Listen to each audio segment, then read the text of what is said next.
আওয়ামী লীগকে আবারও পুনর্বাসন করার চিত্র আমরা দেখতে পাচ্ছি। বিএনপি যখন দেখলো এদেশের জনগণ তাদেরকে ম্যান্ডেট দেবে না, এদেশের জনগণ তাদেরকে সমর্থন দিচ্ছে না নির্বাচনের পূর্বে, তখন তারা আওয়ামী লীগের সাথে এক ধরনের বোঝাপড়া এবং আতাতে গিয়েছে।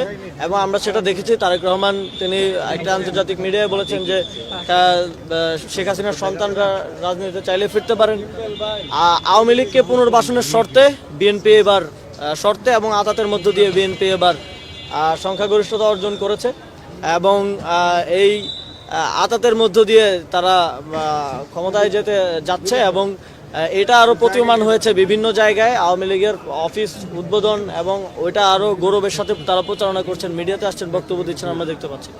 কিন্তু বাংলাদেশের প্রচলিত বর্তমানে আপনারা জানেন আওয়ামী লীগের কার্যক্রম নিষিদ্ধ আছে।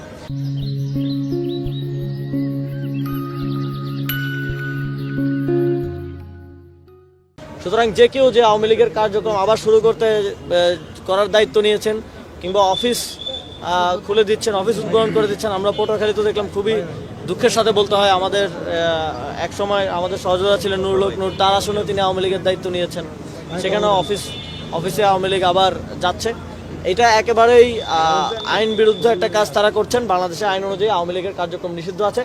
সুতরাং যারাই আওয়ামী লীগের কার্যক্রম নিষিদ্ধ থাকা অবস্থায় আওয়ামী লীগের কার্যক্রমের দায়িত্ব নিয়েছেন, তাদের বিরুদ্ধেও আমরা সরকারের কাছে আহ্বান জানাবো যে আপনারা আইন অনুযায়ী তাদের বিরুদ্ধে যথাযথ ব্যবস্থা গ্রহণ করুন এবং আওয়ামী লীগকে ফেরানোর যে কোনো ধরনের ষড়যন্ত্র 11 দলীয় জোট, আমাদের জাতীয় নাগরিক পার্টি, আমরা রুখে দাঁড়াবো এবং আমরা রাজপথে নামবো।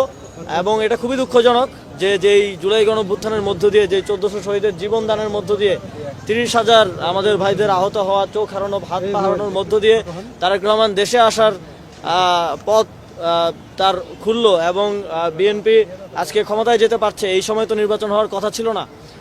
সুতরাং তাদের আত্মত্যাগকে এক ধরনের বৃদ্ধাঙ্গুলি দেখিয়ে তাদের সাথে প্রতারণার আশ্রয় নিয়ে, শহীদ পরিবারের সাথে প্রতারণার আশ্রয় নিয়ে আওয়ামী লীগের সাথে আতাত করে এবং আওয়ামী লীগকে আবারও পুনর্বাসন করার চিত্র আমরা দেখতে পাচ্ছি। আমরা এ বিষয়ে অফিসিয়ালি জানতে চাই বিএনপির কাছ থেকে যে আপনারা আওয়ামী লীগের বিষয়ে আপনাদের অফিসিয়াল অবস্থান পুনরায় স্পষ্ট করুন এবং সেটা যদি আপনারা জনবিরোধী কোনো অবস্থানে নেন তাহলে বাংলাদেশের জনগণকে নিয়ে আমরা সে বিষয়ে জবাব দেব।